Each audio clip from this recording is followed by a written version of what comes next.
ready or not, here I come now. Let's play hide and seek. Prepare to be caught. Here I come now. Let's play hide and seek. Riding home, the playground.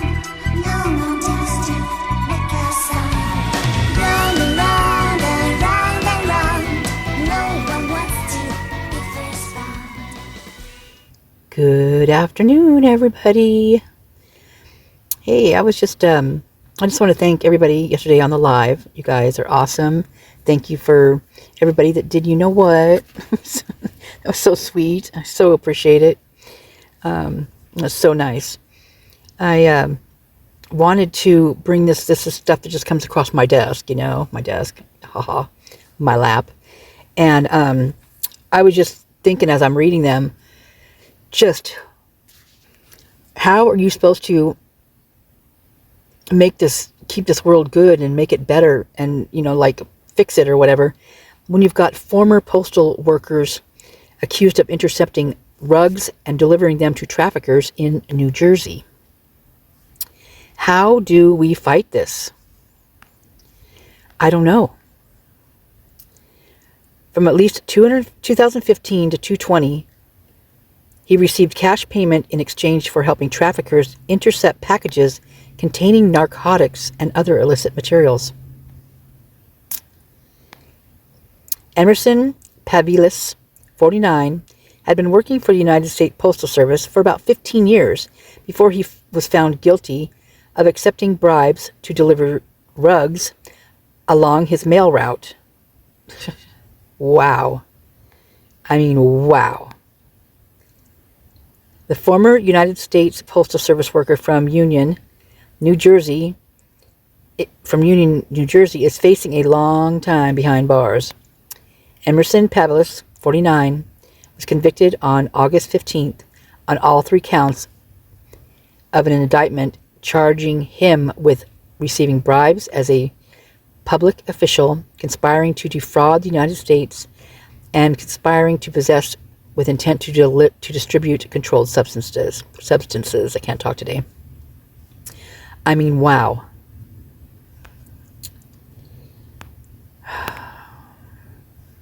It's not letting me read more. Why won't you let me read more? Okay, there we go. Oh my gosh. I'll tell you, this world is going to hell in a handbag. According to a news release by the U.S. Attorney's Office for the District of New Jersey on August 20th, Pavilis had been working with the U.S. Postal Service for 15 years before he was indicted in May of 2021, and a jury convicted him for all 3 counts earlier this month. He is now facing up to 15 years in prison for the bribery charge and 5 years in prison for each the conspiracy and rug offenses, according to federal officials. According to the documents filed in the case, Pavilis was a mail carrier at the post office in Flanders, New Jersey. From at least 2015 to 2020, he received cash payments in exchange for helping individuals intercept packages containing illicit narcotics and other illicit materials. He then intercepted those packages from the mail stream and personally delivered them to his conspirators in exchange for bribe payments at places other than the addresses listed on the packages. Do you guys remember me saying that about, or was I talking to you guys about it? I was talking to somebody about it. About was it on the live last night? Oh God, I don't even remember. But, remember at the King house when you're collecting evidence, and outside the house there was looked like a package, and the address on it was, you couldn't even tell what it was. But it definitely looked like, it was I don't know, it looked like it was a square package wrapped in like brown paper, and it was, maybe the size of a notebook, but maybe 4 or 5 inches deep, and then alongside it, it looked like there was something else on the ground it looked like a written map of maybe the house or something like that. You really couldn't tell. But anyway, they had evidence stickers next to it, or evidence cones, or whatever you want to call them, numbers. And it just got me thinking about Perky and living at that address and at his company, that software company, but him still having that address at 1122 King as as that business address. So basically, I don't know if mail actually goes to the house address or it's a post office box. I think probably it's probably a post office box because of the students, I would think. But I don't know that for sure. But anyway, what if a package got, mixed up and it went to a house instead of to the post office or wherever they intended it to go? So as I'm talking about this, I had to put this little insert in there because do you guys remember after this happened, all of the busts and the arrests that were happening at the university and around the area for distributing what photos? I don't know. You've got him over there and he's on the register. Who knows what was sent to that house? Maybe I don't know. That's crazy though. Oh, it'd be so awful. Man. But there was a lot of them. I think there's at least 4 or 5. And there was a teacher arrested and a professor and a kid that was there. I think he was like 18 or 19. I'll have to look into that, but I don't like looking into those things. But I mean, look at this happens all the time. It looks like. I mean, these things. It's crazy right now. How many cops are being arrested? How many? I mean, for just things that are just make your skin crawl, and just. I mean, it makes it so hard to trust anybody. If you can't trust your hometown police officer, who are you going to trust? That's scary. And there was just a big thing that came out about trafficking. And the people attached to it were teachers, bus drivers, law enforcement. I mean, you name it. Principal, I think there was a principal in there somewhere. Nurses, doctors.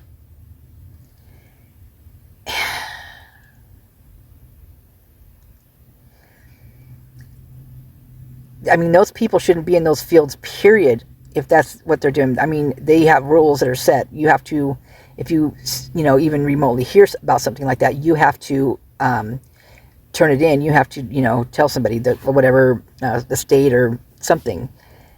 You're obligated to tell somebody. And if these people that are obligated to tell people about keeping other people safe are not keeping them safe, but in turn doing it themselves, what is going to happen to this world? What is happening to this world? I mean, this is just,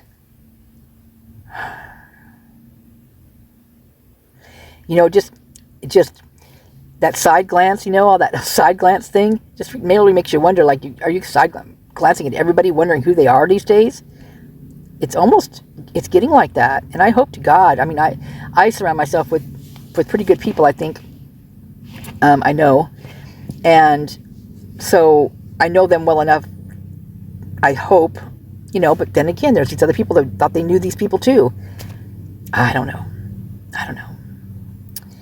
But, so, he then intercepted these packages from the mail stream, personally delivered them to the conspirators in exchange for bribe payments at places other than the addresses listed on the package, just like the police reports in Moscow.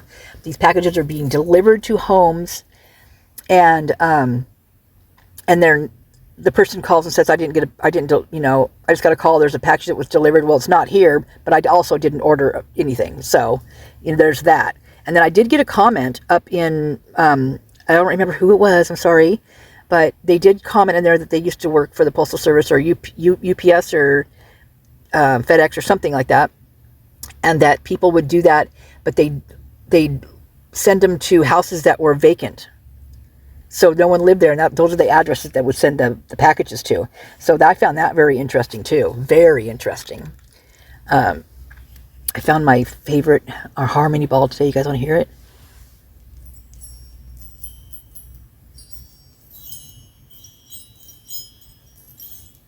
It's the prettiest harmony ball I've ever heard. Oh, I love it. It's so gentle and soft and still very clear. Just love it. Anyway, I just thought you guys might want to hear it in the middle of all this. Okay, so investigators said they began looking into rug trafficking organization in North New Jersey and learned a postal worker was helping them receive shipments in exchange for payment, according to a criminal complaint.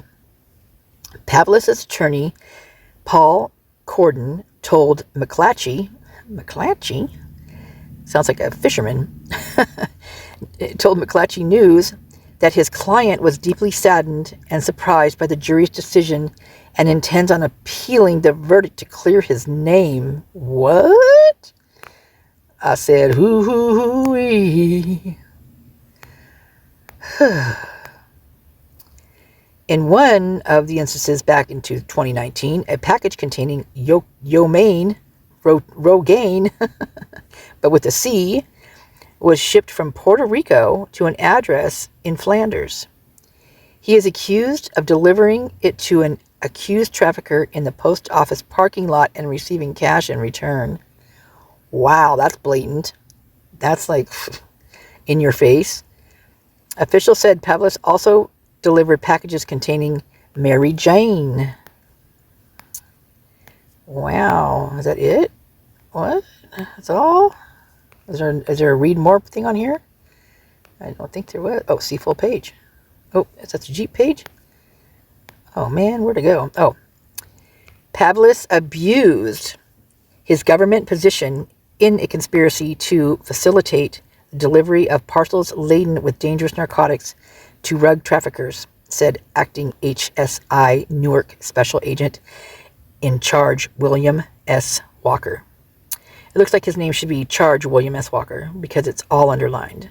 Charge should not be underlined, I don't think. But Charge is kind of a cool name, actually. Charge Walker. Yeah, Charge Rush. Charge Sprint. I don't know, that's kind of a cool name, actually. Walker said that the investigation was a joint operation with the U.S. Postal Inspection Service and U.S. Postal Service's Office of Inspector General. The verdict was delivered by a jury following a trial overseen by U.S. Circuit Court Judge Stefanos Bibas, who was presiding in the U.S. District Court for the District of New Jersey. Pavlis' sentencing date has yet to be determined. Wow. Blatant, literally just... I mean, I used to, I had an eBay account. I used to ship stuff out and stuff. And man, you have to be on top of your game learning how shipping was the hardest part to learn. And these guys are actually doing this kind of thing. I mean, we have to jump through hoops to ship anything. And these guys are doing this kind of stuff? Wow. Aw. Wow. All right. Well, there you have it. What are we going to do? But it just really got me thinking about that package and about them saying that, all the warrants that were delivered to UPS and Amazon and stuff, and some that are sealed, right? I think there's some that are sealed that we don't know about. And it brings me right back to that book, Among the Bros. It's a true story. And it was about a fraternity rug ring. And they got stuff shipped from China directly to them. And then they would take, to distribute it, they would empty out potato chip bags and Skittles bags and popcorn, the popcorn bags, like Smart Pop and stuff. And then they would fill them with the stuff, and then they'd put the chips and the stuff back in it. And then they'd seal it up with like a seal meal. And that's how they did it. And they would blatantly sit there. They'd be eating out of the bag, and there'd be stuff in it. And, if someone popped over or whatever, and they wouldn't even know what was in the bag. That's just crazy. Crazy. But anyway, if you guys haven't had a chance to read that book, I suggest you do. I luckily got it. I don't know how I got so lucky, but I found it online as a YouTube audiobook. And so it was 8.5 hours long, I think. But I listened to it. I fell asleep for about an hour through it. I don't remember if I actually got to listen to it again. But then when I put up my video about it, I went to look for the link because I kept telling you guys that I've got the book. You can listen to it, or not. I don't have it, but YouTube does. And then I went there, and he had taken it down. It had been taken down. So unfortunately, but it is a really good book, and it does open your eyes to the actual to Greek Row, to the whole thing of how they get away with it, and right on down to the parents, the alumni, and the universities. I mean, this was and they were well liked. These guys were well liked, and they had money. They didn't need to do this. They didn't need that for money. They had money. So it's kind of interesting. But I think the guy's name is Max Maxwell or something like that. Is the author of it. Max Maxwell. Rings a bell. But anyway, it's definitely a good read. All right. Love you guys. Hope you're having a great day. I've got many videos coming out, but I'm trying to get stuff off my phone. And then, of course, I go out and I do this. Or I go in and I do this. All right. I'm just going to get it out there. All right. Love you guys. Bye. Have a good day.